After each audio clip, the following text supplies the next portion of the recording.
That's about the,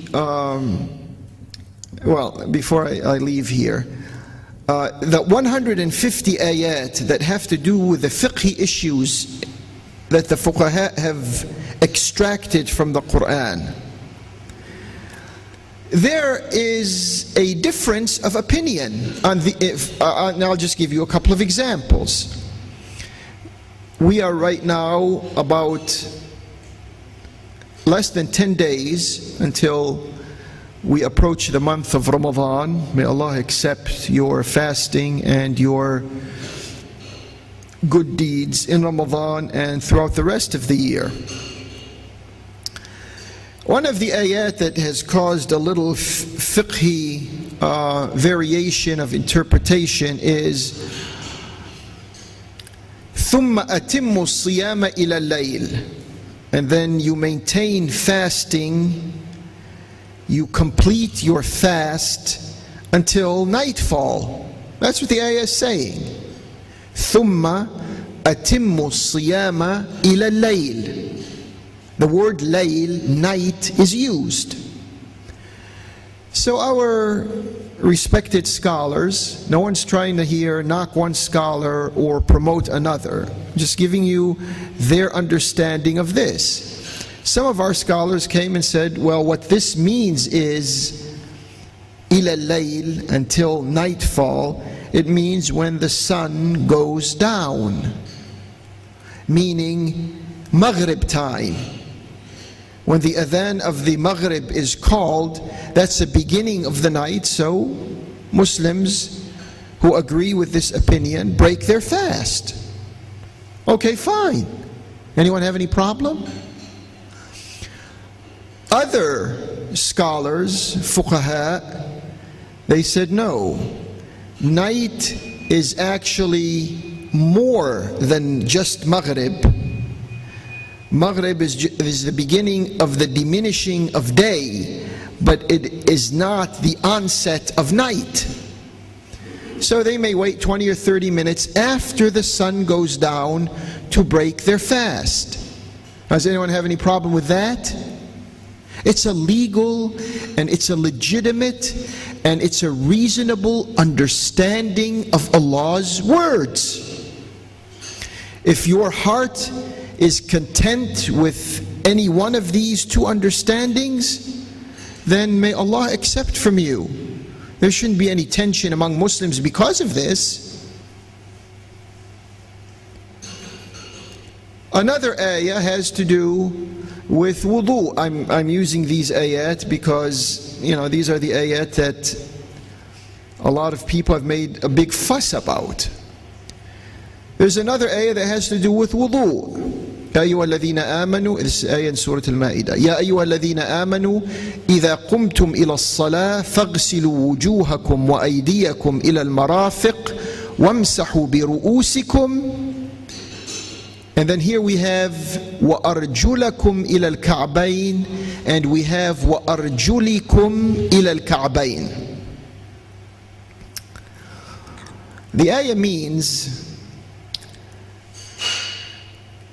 O you who are firmly committed to Allah, if you are motivated and in the movement to perform your salah, then you wash your hands up to you wash your face and your hands up to the elbow, and then you wipe your head, and then your feet to the ankles. Now, the word "and your feet" does not have a verb directly before it. It says "and your feet." But there are two verbs that appeared before that. One of them is wash. You wash your face and your hands and arms. And the other verb is wipe, and wipe your head. So when it came to the word "your feet," some Muslim scholars said, and they explained it, that you wash your feet.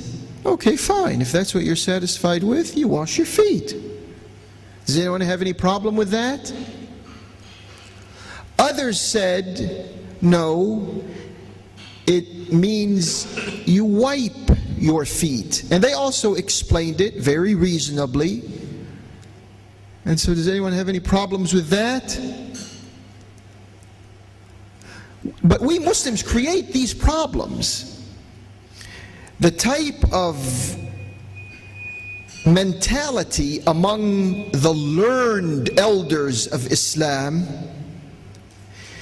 is to make these polarizing issues.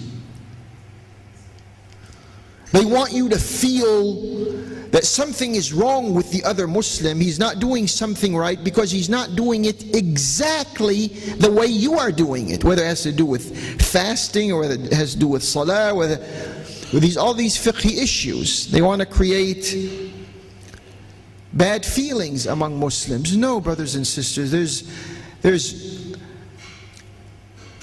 enough mercy in the Quran and in the wording of the ayat that are reasoned in a qualifying sense to exclude these bad feelings. Therefore, we want to put these types of learned elders of Islam out of business, so that they don't come to us and create problems from nothing.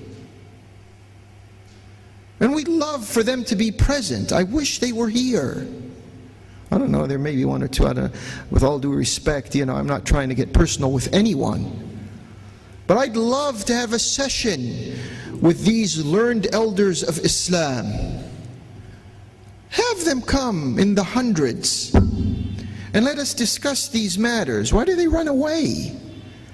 Why do they try to boycott someone like yours truly here who's trying to explain these issues in light of the Quran and the Sunnah? The same references they have, we have.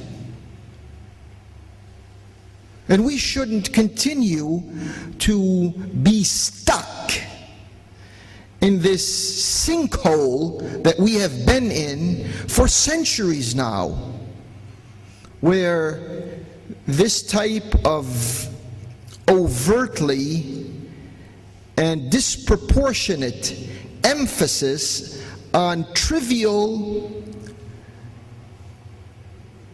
now I mean trivial here not in a derogatory sense, but insignificant reasoning among Muslim scholars.